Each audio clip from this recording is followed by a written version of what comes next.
Come on to the SNP spokesperson, Chris Stevens. 5 minutes. Thank you. Thank you, Mr Pritchard. It's a pleasure to see you in the chair. And let me, as other colleagues have, refer to my register of members' interests, my position as chair as the PCS Parliamentary Group, and my trade union membership of Unison, of which I've been a member of good standing for 25 years. And it's a pleasure to see a debate which has led, I believe, the first Westminster Hall debate from a Unison comrade from Liverpool Wavertree. And certainly, having been at Westminster Hall on Monday evening, Mr Pritchard, where I heard the far right of the Conservative Party wax lyrical about immigration, slagging off other political parties that they weren't here to defend. Isn't it interesting that there's been no Conservative backbencher to defend the basic tenet of Conservative Party political philosophy, and that is private sector involvement in public services? I think that those watching this debate will be able to draw their own conclusions as to why that is the case. I want to concentrate some of my remarks on what was touched on by the Honourable Member for Liverpool Riverside, and that is this Home Office pilot, which we understand is being carried out in the Home Office for asylum case interviews. And we understand that the company involved is Circle, though the government have yet to confirm that. It seems to be a secret pilot scheme. You have to ask yourself why that's the case. And certainly, is it because the Director General of UKVI just happens to be a former employee of Circle?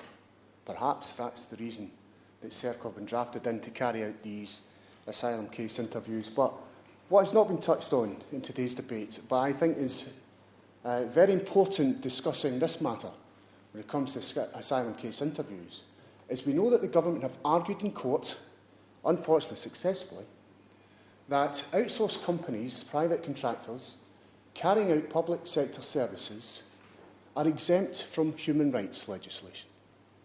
Now, I have to say I am very fearful of the fact that a private sector company is carrying out asylum case interviews, because I would have thought that an asylum case interview, we would want to make sure that someone's human rights were respected. We would certainly expect their human rights to be protected.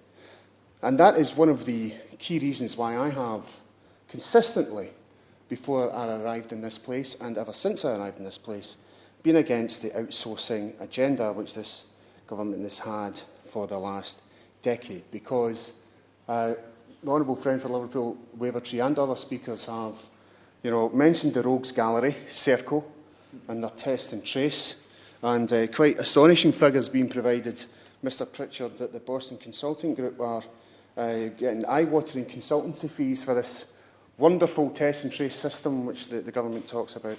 Some of them earning £7,000 per day in the public purse. I think we may be in the wrong job, Mr Pritchard, if that's what some people are getting. But we've heard the impacts on terms and conditions, the cuts to wages, the cuts to working hours, the refusal by outsourcers to pay the living wage, for example. And we've seen great examples of trade unions fighting back on that, including PCS and Unison and Unite, who have been previously mentioned. Now, I've got some moments, Mr Pritchard, to ask the Minister a question, and that is in relation to public procurement policy notes and the request for contractor relief to continue, which I understand is due to expire on the 31st of October. So I'm going to ask the Minister, she now has a letter in her possession from myself as Chair of the PCS Parliamentary Group, if you could give us an update on the procurement policy notes, and if she'll be amenable to the request that all staff who have to isolate should be given full pay for that absence, because we're of the view that there's an opportunity here to help local communities manage and recover from COVID. Mr Pritchard, I want to thank you for being the chair today. The outsourcing agenda is wrong. I believe that the people of these islands are and should be entitled to strong public services, strong public sector delivery, and in public sector hands. Thank you.